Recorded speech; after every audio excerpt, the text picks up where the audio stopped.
இந்திய அரசியலமைப்பு தினத்தை முன்னிட்டு பாரிஸ் யுனெஸ்கோ தலைமையகத்துல டாக்டர் பாபா சாஹிப் அம்பேத்கரோட சிலையை வச்சிருக்காங்க. அப்படின்னா 50,000 புத்தகங்களுக்கு மேல படித்தவர், 20 ஹவர்ஸ் புத்தகங்களுக்கு மட்டுமே தனியா ஒதுக்கி புத்தகங்கள் படிக்கிறதுக்காகவே ஒரு நேரங்களை செலவு பண்ணவர். விஜய் டிவி அப்படிங்கிற ஒரு ஷோல, பிக் பாஸ் அப்படிங்கிற ஒரு எல்லாரும் பார்க்கக்கூடிய ஒரு ஷோல வினோத் அப்படிங்கிறவர் ஒரு கண்டஸ்டன்ட் என்ன பண்றாரு அப்படின்னா, அம்பேத்கர் பேசிய ஒரு குவாட்ஸ முன் வைக்கிறாப்ல. அதை சொல்லும் பொழுது அது அம்பேத்கர் சொன்னார் அப்படிங்கிற அந்த பேரை மட்டும் மியூட் பண்றாங்க.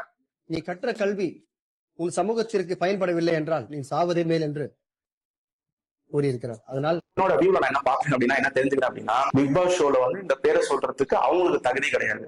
ரெண்டாவது விஷயம் என்ன அப்படின்னா, அம்பேத்கர் அப்படின்னு சொன்னாலே எல்லாருமே தப்பான ஒரு பார்வையை பாக்குறாங்க. ஒரு யங் ஜெனரேஷனுக்கு இன்னும் அவங்களுக்கு போக வேண்டிய விஷயங்கள் சரியா போகல. அம்பேத்கர் அப்படின்னு நம்ம பார்க்க வேண்டிய விஷயம் நான் எப்படி பாக்குறேன், அதாவது அம்பேத்கர் நான் எப்படி பாக்குறேன் அப்படின்னா, சட்ட மேதை அப்படிதான் பாக்குறேன் நான். அது மட்டும் இல்லாம எந்த ஒரு பின்பலனும் இல்லாம ஒரு மனிதர் படித்து மட்டுமே உலக அளவுல எல்லா இடங்களிலும் சிலை, எல்லா இடங்களிலும் புகழ் பெற்றிருக்கிறார் அப்படிங்கும் பொழுது வரவேற்கத்துக்க வேண்டிய விஷயம் செயல். அந்த செயலை தான் நம்ம எடுத்துக்கிட்டு முன்னோக்கி போகணும். வருங்கால தலைமுறை புத்தியை திட்டணும், கத்தியை திட்டாம அறிவு சார்ந்த மக்களா வாழணும். சில படங்களை பார்த்து நம்மளோட வழிகளை மாத்திக்காம இது போல ஆக சிறந்த தலைவர்களை நம்ம முன்னுதாரணமா எடுத்துக்கிட்டு அவங்கள படி நம்ம ஃபாலோ பண்ணி நோக்கி போயிட்டு இருக்கணும். சில கட்டமைப்புக்குள்ள, ஒரு சாதி கட்டமைப்புக்குள்ள, ஒரு மத கட்டமைப்புக்குள்ள அவங்களை சுருக்கி பார்க்காம எந்த தலைவர்களா இருந்தாலும், அதை எந்த மதம் சார்ந்தோ எந்த சாதி சார்ந்திருந்தாலும் அவங்க செய்த நல்ல காரியங்களை நம்ம உதாரணமா எடுத்துட்டு அவங்கள போல ஒரு இடத்துல போய் உட்காரத்துக்கு என்ன வழியோ அதைதான் பார்க்கணும் ஒழிய சில விஷயங்களுக்காக சண்டை போட்டு நம்ம லைஃபை கெடுத்துக்கிட்டு நம்ம வாழ்க்கையை எடுத்துக்க கூடாது. வருங்கால தலைமுறைகள்